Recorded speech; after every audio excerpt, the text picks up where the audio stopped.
Here's what I think's going on. I'll ask the question in two ways.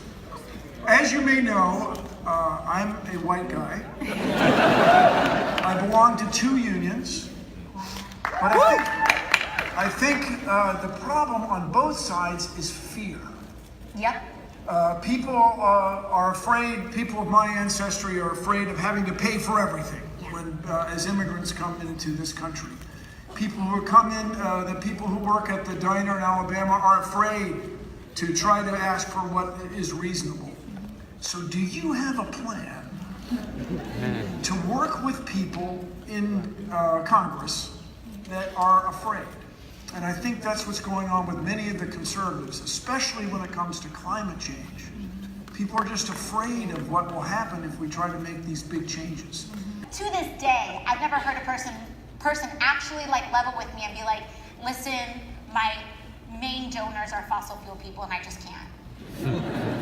No, but even in like the candor of an honest conversation, no one has said that to me. No one has ever said to me, listen, you know, I've got these really big donors, and to be really honest with you, this is why I can't do that.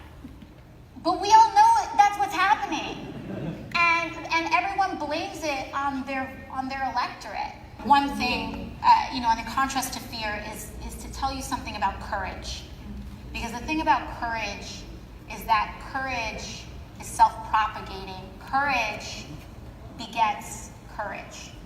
So the first person who stands up has to encounter the most amount of fear and discomfort.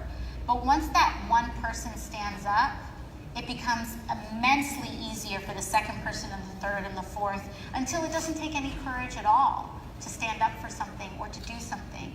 And so what I would say is that the biggest antidote to fear is to, when you see someone that is being fearful, is to choose to be the person that is courageous.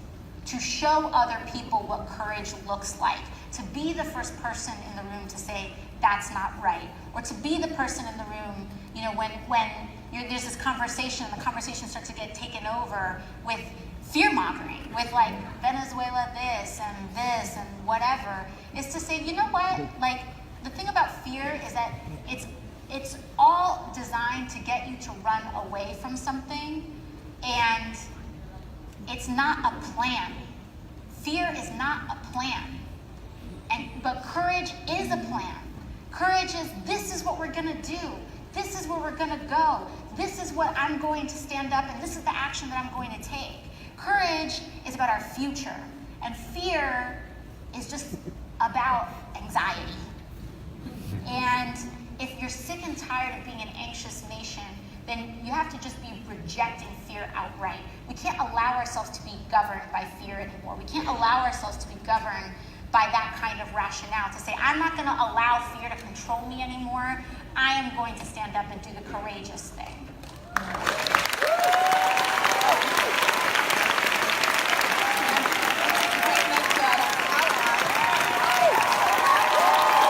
The reception that both AOC and Bill Nye got at South by Southwest in Austin is a testament to exactly how much science is winning out against science deniers acting out in bad faith. And Bill Nye seems to have hit the nail on the head in terms of Republican opposition to progress, to embracing sweeping policy changes that Democrats, in many ways led by AOC, are championing, such as the Green New Deal and Medicare for All. Because what we hear from Republican politicians to Fox News is that if we ever dare to embrace any policy that isn't the status quo, if we ever dare to fix our disastrously unpopular systems, that we will immediately devolve into a failed state like Venezuela. It's the same tired argument every single time, but it's not based on fact. Republicans have a vested interest in maintaining the system because their campaigns are funded by the interests under attack by these Democratic proposals, like fossil fuel companies. In 2016, 19 of the top 20 recipients of oil and gas money in the Senate were Republicans. And of the top 20 House members accepting oil and gas money, every one was a Republican. The numbers don't lie. Republicans need this money for their re-election campaigns, and they know that saying,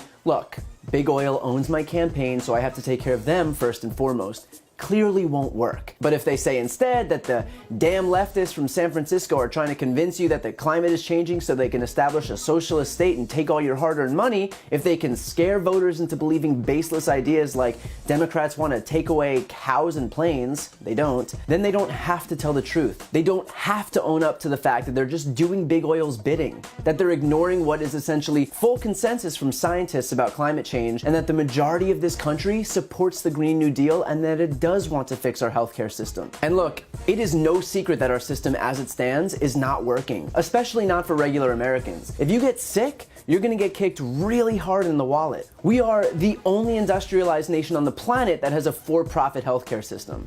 When you prioritize profits over people, you have a system that is not always working in the best interest of those it serves. With regard to climate change, we have 1,000-year storms every year. We saw Lower Manhattan underwater. California just got out of a 5-year drought only to have multiple simultaneous 1,000-acre fires. Tornadoes are wiping out the Midwest. Flooding is destroying the infrastructure of the southeastern United States.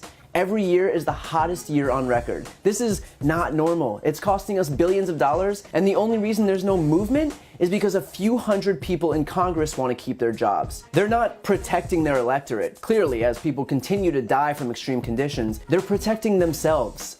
That's it. And what AOC says about having courage is right. To his credit, a lot of the ideas that Bernie Sanders championed in 2016 are now the mainstream. Ideas that people laughed at, like a $15 minimum wage, which is now a reality for companies like Disney and Amazon, and in a slew of states. Or the rich paying their fair share of taxes, which the majority of this country supports, or tackling climate change, and the list goes on. And AOC is doing it now, as one of the most vocal proponents of all of these ideas that real Americans support, but never believed anyone would champion. Ideas that are now endorsed by every major Democratic candidate and gaining popularity in every national poll. And it's the courage to speak out for those ideas that brings people to their feet. We should allow ourselves to run toward the prospect of what we can accomplish and not away from it. It was never fear that made America great, it was always progress.